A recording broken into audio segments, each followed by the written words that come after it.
Hello and welcome back to World 360. Since he came into power in 2014, Turkish President Erdogan has had a fraught relationship with the West.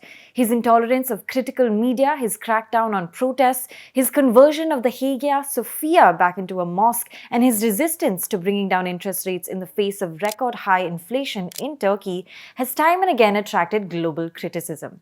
In 2016, former US President Barack Obama famously warned that Erdogan's intolerance of the press was taking Turkey down a path that would be very troubling. Let's not forget how jailed Turkish philanthropist Osman Kavala is a thorn in relations too. While Erdogan's government sees Kavala as a key player in inciting anti-government protests, the West sees his imprisonment as politically motivated and has made repeated calls for him to be freed.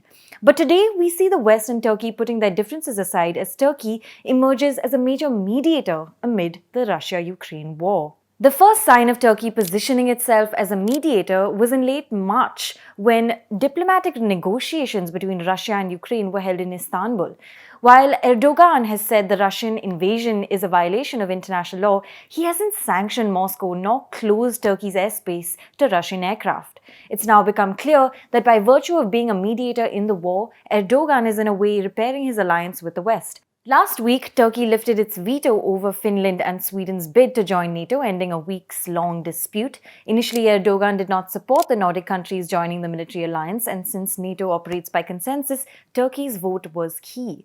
So what helped Erdogan change his mind? Well, Western countries made certain concessions. Sweden and Finland agreed to lift their sanctions on selling weapons to Turkey, and there were reports that the US could consider Turkey's requests on a deal for F-16 fighter jets, though this is not confirmed.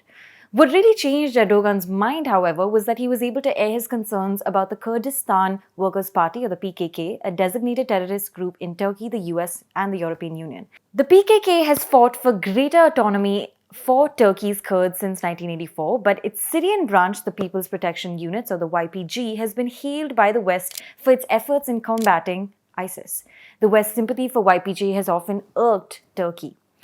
Now, before we conclude, we need to talk about Turkey's role in alleviating the global food crisis amid the Ukraine war. In a previous World 360 episode, we talked about how climate change, COVID, and now the Ukraine war has led to a shortage of grain supply across the world. As you know, Russia and Ukraine are top exporters of wheat worldwide. At the Shangri-La Dialogue in Singapore, organized by the International Institute of Strategic Studies, or the IISS, last month, Ukrainian President Volodymyr Zelensky, in a virtual speech, accused Russia of blocking Ukraine's ports in the Black Sea and worsening the global food crisis. He further named Turkey and a few other countries as its allies, with whom it is working to figure out other safe maritime routes to export food grains. We have talked to Turkey, Canada, and many other European countries concerning the format of a safe transport corridor, a maritime corridor, comprised of the ships of our partners used to export our grain. If it is not possible, if there are no ships of countries that can be trusted, the situation will remain unchanged, said Zelensky. Despite having scored political points over Ukraine, Turkey's relationship with the West will still need some more work. NATO, for starters, is meant to be an alliance based on the defense of democracy and human rights. But Turkey's approach to dissent, like with the Osman Kavala case, is quite the opposite of that. So what lies ahead for relations between Turkey and the West? Well, two headlines may give us an idea. As Arab Weekly puts it, Erdogan's strongman impulses could rock the boat. But Financial Times reminds that whether the West likes it or not, Turkey is one ally it cannot ignore. Thank you so much for watching. This is Pia Krishnankutty for ThePrint. Do subscribe to ThePrint and follow us on social media.